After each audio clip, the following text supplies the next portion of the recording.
Hello, I'm Father Louis Scurti with Msgr Lou Bihr on Friends of the Word, the Weekday Word. Welcome, Lou. Thank you. Uh, Father Bihr, Msgr Bihr, has been with us several times, and this is going to be the last of a series, but he'll be back again in the future.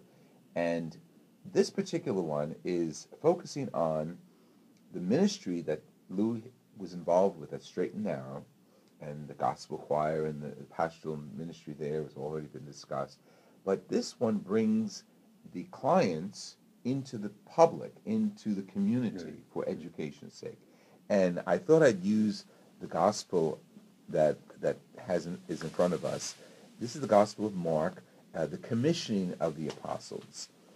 The 11 disciples made their way to Galilee, to the mountain to which the Lord had summoned them. At the sight of Jesus, those who had entertained doubts fell down in homage. Jesus came forward and addressed them with these words, "Full authority has been given to me both in heaven and on earth. Go therefore and make disciples of all nations. Baptize them in the name of the Father, and of the Son, and of the Holy Spirit. Teach them to carry out everything I have commanded you, and know that I am with you always until the end of the world." That ministry of sending is so important. And you have been witnessing, as the apostles, on our programs on the illness of alcoholism, how it affected you in a very personal way. And now we have this other mission where you were part of the residents of Straight and Narrow going out into the community. What was that all about? I really felt that it was important for two things. One, for the clients themselves to go, to be able to feel like they were doing something useful themselves. And secondly, it was important for young people to hear about how they got started and some of the mistakes that they made in the beginning, so that hopefully maybe somebody out there who heard that wouldn't make those same mistakes. Mm. And how many residents, clients, what you refer to them as clients, how many clients would go out with you? Well, depending upon what the school wanted, usually around 4, 2 men and 2 women, if that was okay. We also did some retreat days for some of the Catholic schools where we took the whole choir and maybe a couple extra, and they did small groups, maybe 10 to 2 clients, 1 male, 1 female. Interesting, because the early days of my experience at William Paterson, the campus ministry center was very small, and we did the junior high school retreats for DePaul. And we'd get a class of 30 per Friday. And very often then, in those days, the clients were guest speakers. And I'll never forget the impression that they were honest, they were young, those who came, and they were real. And the students would just rapt. Yeah, we would see, there were 2 things would happen. One, no matter what school we went to, whether it was an inner city school or a suburban school, and the problem is as big in the suburbs as it is in the city, although people don't believe that. It's equal. I think the clients were amazed at how attentive the students were, because they were real themselves, the clients, right. And it was a real situation that the kids were listening to, number one. And secondly, it was great for the clients to be able to do that. When they left, when the kids came up and thanked them, when they left, they were like walking without putting their feet on the ground. That's beautiful. You had mentioned previously that one of the elements of the addiction is low self-esteem. So these young people from Straight and Narrow, and they were all ages, of course, but the young people chose to come to the retreats I was at. They would share, and again, that would happen. The students would go up to them, and they started pen paling. I think that was not appropriate, but they were doing that kind of stuff. But they were really impressed with the honesty of these kids.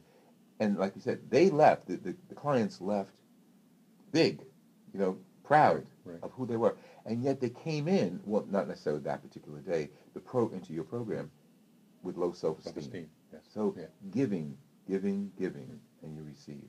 So it's so significant. Really very significant, yeah. How many schools do you think, when you were there, they went to? Oh, probably over 100. Oh, really? Over the years. So thousands of kids. Yeah, definitely. Yeah. Excellent. Any feedback from the community? Every place we went, was positive feedback. Good.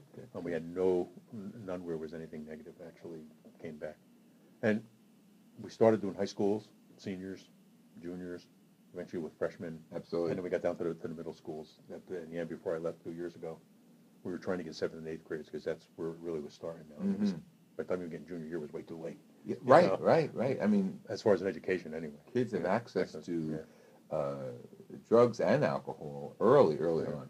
I'm giving a talk next week to the senior citizens at North Haledon Municipal Building, and one of the that topic that day will be hiding or destroying your old drugs, medications, because your grandchildren find their way into those cabinets and into those bottles, and they experiment with them. There have been stories about kids gathering their grandmothers or grandfathers or parents' drugs and throwing them in a pile, and let's see what we can do with them. Yeah. And you've probably heard all those stories. Yeah. The first thing I always ask the clients to emphasize was that alcohol and marijuana are definitely gateway drugs, no matter what anybody says. Their friends will tell them, don't worry about it. It's only alcohol. It's not a big deal. You know, marijuana, it makes it a little funny, and don't worry about it. But eventually, after a while, if that doesn't do it, then you need something more. And then you get to the pills. And the pills now, in this day and age, aren't doing it very much. And the next thing after that's heroin. And that's, once they're hooked on that, it's, pretty bad. Next to death, And again, it's equal opportunity disease, isn't it? Absolutely. The wealthy kids, the poor kids.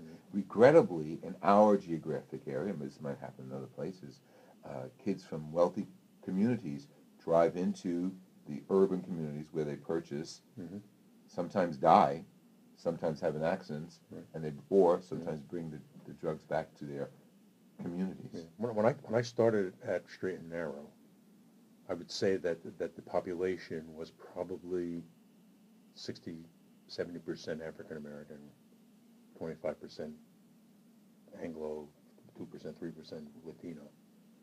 When I left 2 years ago, it was probably 50% Anglo, 40% African American, 10% Latino.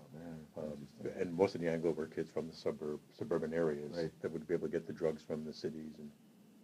And then the other main problem is eventually they began to start selling the drugs because it was lucrative, quick money, but they became their own best customers after a while. So it wasn't so lucrative in the long run. No. Wow, it's amazing. And of course, the curse of addiction is so widespread in our country today. You're now retired, right? Yes. And describe your retirement, because very often people say, "Oh, I went to a doctor for just checkup," and he said, he was a new doctor for me, and he said, retired priest. I never met a retired priest. I said, well, I'm retired, but I'm busier now than I ever was. Right. What kind of activities are you involved in? Well, I'm still involved in Straight and Narrow. I'm on the Trump Street. Actually, when I leave here, I'm going down there today. Excellent. Stop by, have some stuff I have to drop off, and talk to some of the clients. I still talk to some of the clients down there that are still there when I was there. Good. Some of the counselors.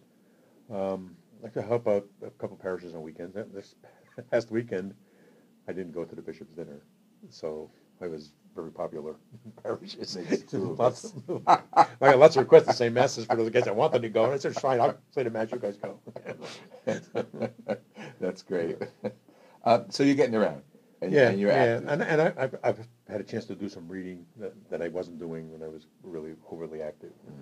One last comment to the audience and their children about addiction. For the parents, spend time with your kids and know what they're doing, and don't be afraid to ask them questions, especially if you see some change in their attitude or in their friends, because that's when it all begins. That's great. I remember, just because you're saying that, I remember years ago, my niece and nephew were maybe high school, maybe grammar school, high school. They're 3 years apart. This is Michael and Kim. And I'm in the house, and they had extension phones those days, remember?